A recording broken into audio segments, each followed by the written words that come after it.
వేదిక మీద ఉన్నటువంటి పెద్దలు నరసింహన్న గారికి, సోదరిమణి అంజనమ్మ గారికి, ఇంతియాజ్ గారికి, ఇక్కడికి చేసినటువంటి సోదరిమణులందరికీ హృదయపూర్వక నమస్కారాలు. సౌండ్ వస్తుంది, ఇట్లే మాట్లాడు. నేను పర్వాలేదు, గట్టిగా మాట్లాడు అన్న. ఒక్కొక్క సంఘటన చెప్తా ఉంటే చాలా హృదయదారకంగా ఉన్నాయి సంఘటనలు. నాకు బాగా అర్థమైంది ఏంటంటే, ఇంతకుముందు వికలాంగుల భవనంలో కూడా 4-5 మీటింగులకు అటెండ్ అయినాను. సమస్యలు అక్కడ కూడా ఉన్నాయి, బాధితులు అక్కడ కూడా ఉన్నారు. అన్నగారి కోరిక మేరకు మీ అందరినీ చూసిన తర్వాత నాకు అర్థమైంది ఏంటంటే, మీ అందరినీ కలపాల్సిన బాధ్యత చాలా ఉంది. దాన్ని ప్రాపర్ వినియోగంలోకి తీసుకొని రావాల్సిన అవసరం ఉంది. ఈ అంతరాలు తగ్గించి మిమ్మల్ని అందరినీ కలిపే ప్రయత్నం మొదట చేస్తాము, చేసి దాన్ని వినియోగంలోకి తీసుకొస్తాము. అలాగే ఇంకొక ప్రయత్నం ఏంటంటే, మొన్న ఇంతియాజ్ గారు నన్ను కలిసినప్పుడు ఒక ప్రాజెక్ట్ రిపోర్ట్ లాగా కొంత చూపించారు నాకు.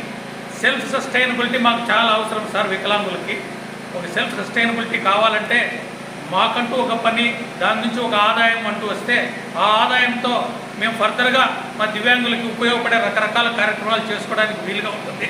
కాబట్టి ఇటువంటివన్నీ మేము సమకూర్చుకోవాల్సిన అవసరం ఉంటుందని చెప్పి ఒక ప్రాజెక్ట్ రిపోర్ట్ లాగా మాకు చూపించడం జరిగింది. సో దాన్ని మేజర్గా ఫస్ట్ ఫోకస్ పెట్టుకునేసి ఆ సెల్ఫ్ సస్టైనబిలిటీ కంటే ఇంకొకరి మీద మీరు డిపెండ్ కాకుండా స్వతహాగా మీ రూపాయి మీ సంఘానికి వచ్చే విధంగా మీకు ఒక పని కల్పించే విధంగా ఏదైనా చేయాలనే ఉద్దేశంతో ఆ రోజు మనసులో తీర్మానించుకున్నాను. పేపర్ ప్లేట్స్ మ్యానుఫ్యాక్చరింగ్ ఒకటి రిపోర్ట్ చూపించారు నాకు ఇంతియాజ్. దానికి కాను ఒక 2.5 లక్షల రూపాయలు విలువ చేసే మెషినరీని మీకు 1 వారంలోగా అందుబాటులోకి తెస్తాను. దానితోటి మీ యాక్టివిటీని మీరు మొదలు పెడితే కొంత రా మెటీరియల్ కూడా ఇనిషియల్గా కొంత సప్లై చేస్తాము. కొంత ట్రైనింగ్ ప్రోగ్రామ్స్ కూడా చూసి ఆ మెషిన్ని ఎలా వాడాలని దాని నుంచి వచ్చే ఇన్కమ్ తోటి మీ సంఘానికి ఒక సెల్ఫ్ సస్టైనబిలిటీ వస్తే దాని నుంచి మిగతాటి సమకూర్చుకునేసి మీకు ఒక ఆదాయం లభించే మార్గాన్ని చూపించడానికి శాయశక్తిలో కృషి చేస్తానని చెప్పి మనం చేసుకుంటాం. తర్వాత ఇక్కడ అక్కగారు మాట్లాడిన తర్వాత కానీ నరసింహన్న మాట్లాడిన తర్వాత కూడా నాకు ఇంకా కొంత అర్థమైంది. మీకు న్యాయపరమైన సపోర్ట్ కూడా చాలా అవసరం ఉంది. అడ్వకేట్గా అన్న ఆ సేవలు అందిస్తారు. మోర్ దాన్ దట్ వ్యవస్థతో మాట్లాడడానికి కానీ దానికి దీనికి మీకు ఒక పవర్ కూడా అవసరం అవుతుంది. అటువంటి శక్తిని నేను ఖచ్చితంగా మీకు అందిస్తానని చెప్పి సభాపూర్వకంగా, నేను ఎక్కడున్నా కదిరిలో ఉన్నా కదిరిలో లేకపోయినా ఎక్కడున్నా నా ఫోన్ నెంబర్ ఇంతియాజ్ దగ్గర ఉంది. మీరు అర్ధరాత్రి ఫోన్ చేసినా నేను రెస్పాండ్ అవుతాను. మీరు నా ఇంటికే రావాల్సి వస్తుంది. ఎందుకంటే మీరు ఎక్కడ మారుమూల పల్లెల్లో ఉంటారు. వెయ్యి ప్రయాసాలకు వచ్చి మా ఇంటికాడికి వచ్చి నేను లేనేమో అనుకుని 6 గంటలు వెయిట్ చేసేది, మళ్ళీ మరుసటి రోజు చేసేది ఇటువంటి ఏమొద్దు. హ్యాపీగా ఫోన్ చేయండి, నేను డైరెక్ట్ రిసీవ్ చేసుకుంటాను. పలానా రోజు ఉంటానమ్మా అని తెలియజేస్తాను. ఎమర్జెన్సీ అయితే ఫోన్లోనే నాకు విషయం చెప్తే రెస్పాండ్ అయ్యేసి అటువంటి న్యాయపరమైన సమస్యలకు కానీ సామాజికపరమైన అవసరాలకు కానీ దేనికి కూడా ఎప్పుడూ మీకు అందుబాటులో ఉంటాయని చెప్పి మనస్ఫూర్తిగా తెలియజేస్తాను. మరొక విషయం ఏంటంటే, సంకల్పం బలంగా ఉంటే దైవబలం ఆటోమేటిక్గా తోడుతుంది. మనసులో గుర్తుపెట్టుకోండి, మన సంకల్పం బలంగా ఉంటే దేవుడు కూడా తథాస్తు అంటాడు. మన పని ఆటోమేటిక్గా జరిగిపోతుంది. కాబట్టి ఆ ధైర్యం మనసులో పెట్టుకోండి.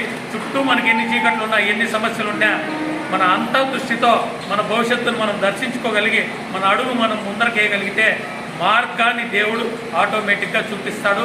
కావాల్సిన శక్తిని దేవుడు కూడా ఆటోమేటిక్గా మనకు రకరకాల వ్యక్తుల రూపంలో మనకు కల్పిస్తాడు. కాబట్టి భగవంతుడి మీద భారం వేయండి, దృఢ సంకల్పంతో ముందడుగు వేయండి. మీ సమస్యలన్నీ పటాపంచలైతే మంచి భవిష్యత్తు మీకు ఉంటుంది. మీరు డిజేబుల్డ్ కాదు, స్పెషల్లీ ఏబుల్డ్, ప్రత్యేకమైనటువంటి ప్రతిభ కలిగిన వాళ్ళు మీరు. దేవుడు ఒక చోట ఇది చేశాడంటే రెండో చోట మీకు ఎక్కువ శక్తిని ఇచ్చింటాడు. ఇక్కడ శక్తిని తీశాడంటే వేరే రంగంలో డబల్ శక్తి ఇచ్చింటాడు. మాకంటే ఎక్కువ ప్రతిభ మీకు వేరే రంగంలో ఏదో దాంట్లో ఇచ్చింటాడు. డెఫినెట్గా దాన్ని గుర్తించండి. అంతర్జాతీయ స్థాయిలో కూడా మీరు వెళ్ళగలిగే శక్తియుక్తులు మీలో అంతర్గతంగా భగవంతుడు నిక్షిప్తం చేసి ఉంటాడు. దాన్ని దర్శించండి. ఖచ్చితంగా హార్డ్ వర్క్ చేయండి, దృఢ సంకల్పంతో పనిచేయండి. మాలాంటి వాళ్ళు తప్పకుండా మీకు సహకరిస్తాం. మా శక్తి మీకు తోడ్పాటు అయ్యే విధంగా పనిచేస్తాం. సో ఇటువంటి మంచి ప్రోగ్రాంలో మమ్మల్ని పార్టిసిపేట్ చేసినందుకు మీకు అందరికీ మనస్ఫూర్తిగా కృతజ్ఞతలు తెలియజేస్తున్నాం. ఎప్పుడు ఏ అవసరం ఉన్నా కూడా మీకు సేవ చేసే భాగ్యం కల్పించాల్సిందిగా మనస్ఫూర్తిగా కోరుకుంటున్నాను. Thank you very much.